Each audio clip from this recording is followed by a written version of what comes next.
For a moment, it looked like the Luigi Mangione case was settled. The prosecution had their story, the media had its headlines, and public opinion had already made up its mind. But then, something changed, quietly.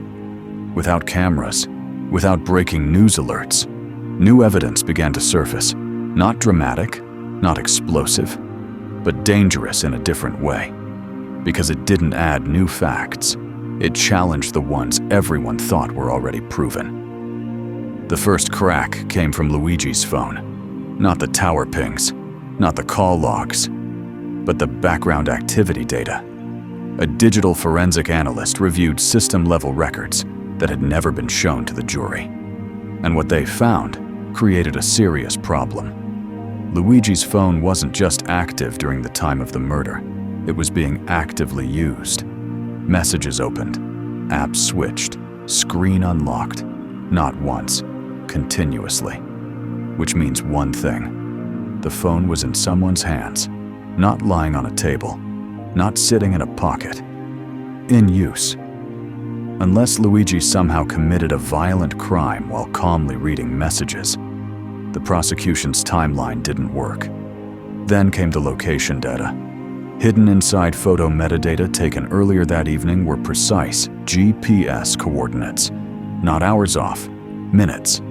They placed Luigi closer to his apartment than to the victim's house at the exact time prosecutors claimed he was traveling. That single detail shifted the entire map, because now the window of opportunity collapsed.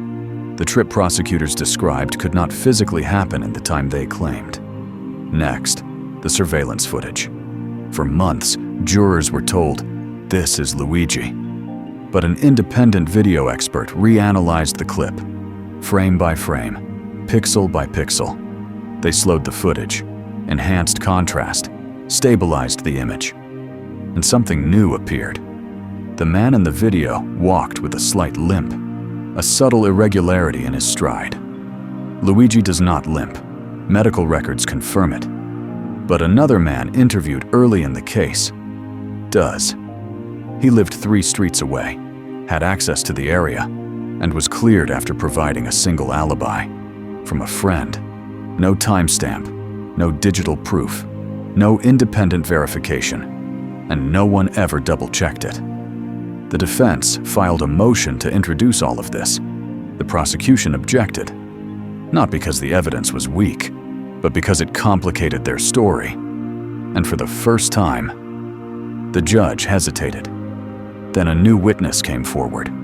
Someone never interviewed in the original investigation. A former co-worker of the victim. They described a serious dispute that happened weeks before the murder.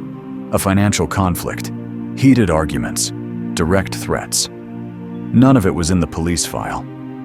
Because by the time investigators learned about it, they were already focused on Luigi.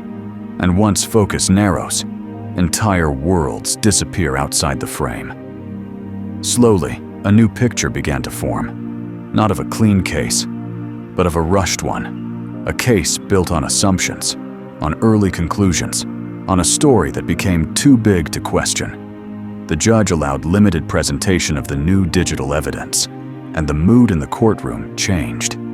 Jurors stopped leaning back. They leaned forward. Because suddenly, this wasn't a story about proving guilt. It was a story about proving doubt. If this evidence holds, Luigi Mangione may not just walk free. He may become proof of something far more unsettling, that a man can be convicted, not by facts, but by momentum. And if Luigi didn't do this, then the real killer is still out there. Free, watching, and knowing how close they came to never being found. This case is no longer about what happened that night. It's about what happens when the truth arrives too late. Every case leaves a shadow. Every mystery deserves a voice. This is Shadow Case Files.